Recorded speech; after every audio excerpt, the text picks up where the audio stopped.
couple tricks here. It looks like we're pulling out a 99-cent Goodwill cheese knife. 99-cent Goodwill cheese knife. All right.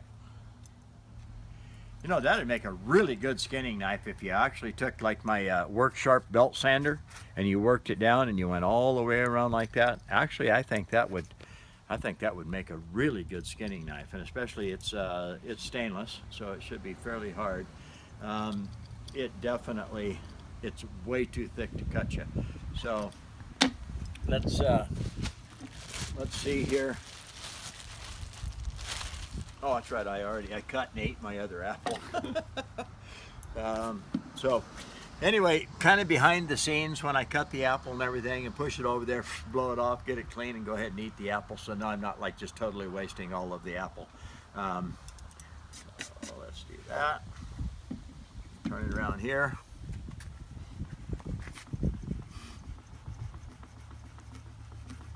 And you got to push pretty hard on it to get it to do anything. So let's see. Yeah, I'd really like to, I might even commandeer this one and take it home and work on it with my belt sander and really sharpen it. And even if you sharpen that part with that radius that comes back in there, you could reach in there and skin like that. I just might have to work on this and make a actual like skinning knife out of that thing. That's pretty cool. And you know what? You could make them, that'd be actually a patentable, I think, invention if you actually made skinning knives just like this and then sharp on this side, so you could actually cut that way, turn it around and reach in there and skin with it. And you could reach back behind, hook that a little bit, and then just come down. So who knows? Maybe I'll talk to Dennis, the same guy that makes these, and have him make a cheese knife. Now, that would just mash the cheese. I can see every bit of a 32nd of an inch thick on there. So let's, how are we going to do this? I think I'm going to sharpen the back side of it instead of the front side. I think I'll sharpen the back side. It's also thicker. You're going to have to work at it harder. But let's see what we can do. I'm always saying I can make knives out of something and it won't take me too long to do it. So let's see.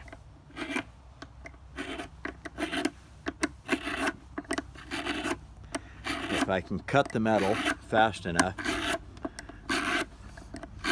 And you can see that a bunch of it was plastic, but on the metal, I just keep using the same sharpener to cut the metal off of whatever it is that I'm working on.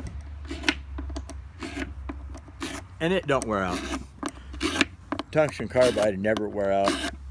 No harder than I can push on this, and no more than it's actually cutting. You'd have to cut miles. If you had a round object, say a foot in diameter, so now it's 3 feet in circumference, and it was an inch thick, and you took your carbide and you run it in, go all the way across, it's turning, and you just keep going in to cut it, it would, I don't even know, you probably have to turn it 60, 80,000, I don't know, more than that, probably 300,000 revolutions cutting before you'd have to sharpen the carbide. It may even take more than that. For all I know, it would take 1,000,000 revolutions before you actually take the corner off of your carbide, which is 3 feet for every revolution. So it's literally going to be miles.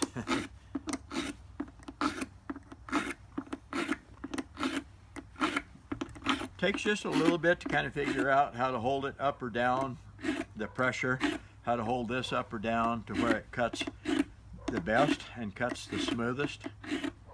Just like that. Getting a lot of metal shavings on the table.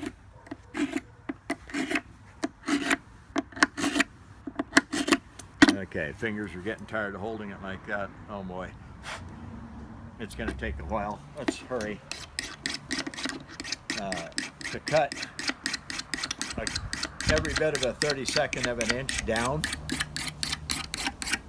manually like this is going to take a little bit.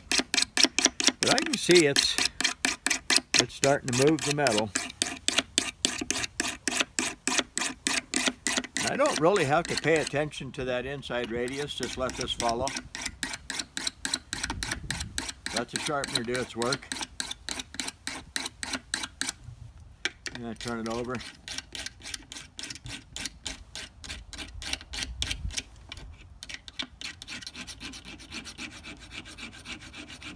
Push against it like this and see if I can cut the metal off a little faster by digging at it like this.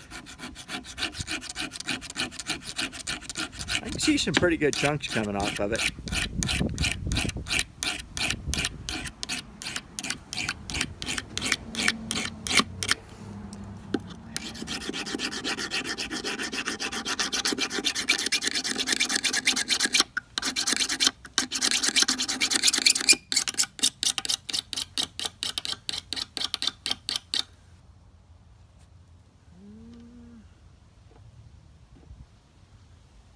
Still pretty thick.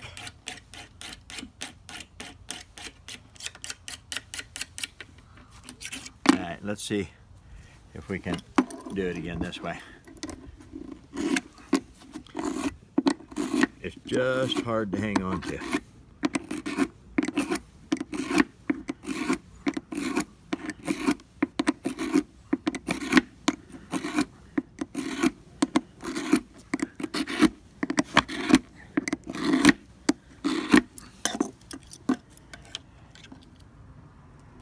Getting thinner.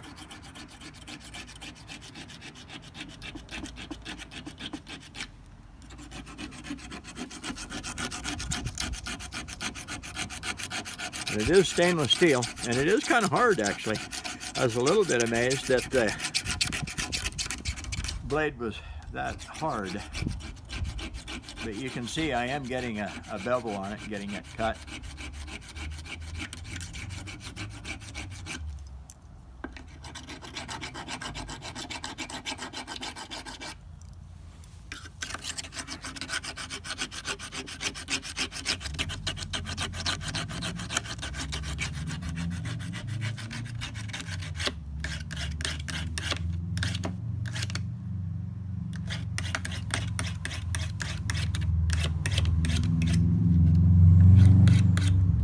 Don't know where we are, but let's find out.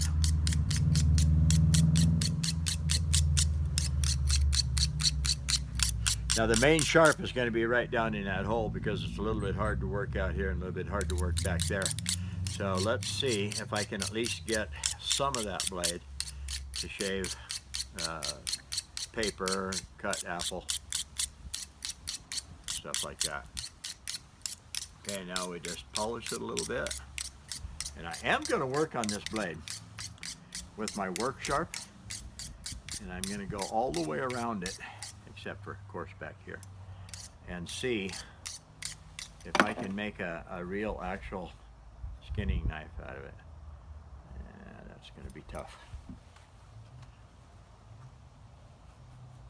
Well, it's actually cutting in a little.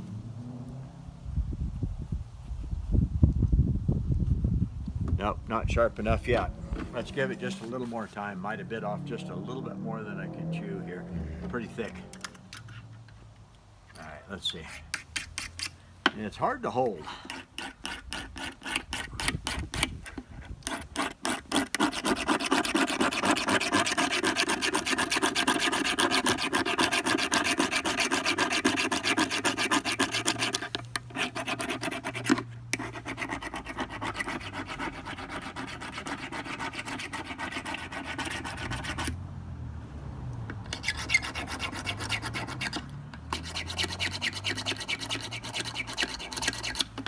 Try it this way again.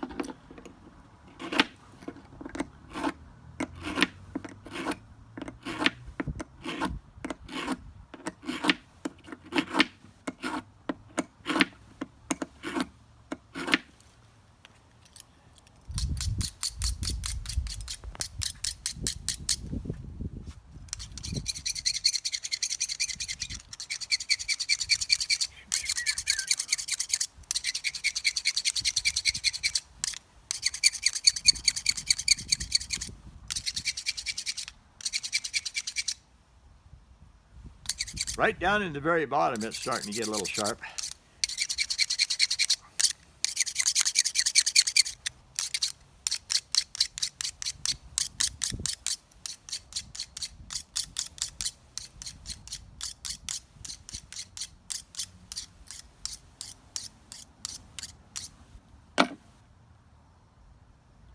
That actually bit.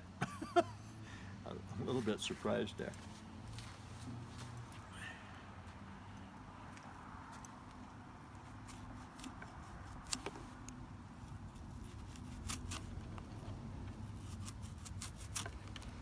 Right down in the center. That isn't too bad.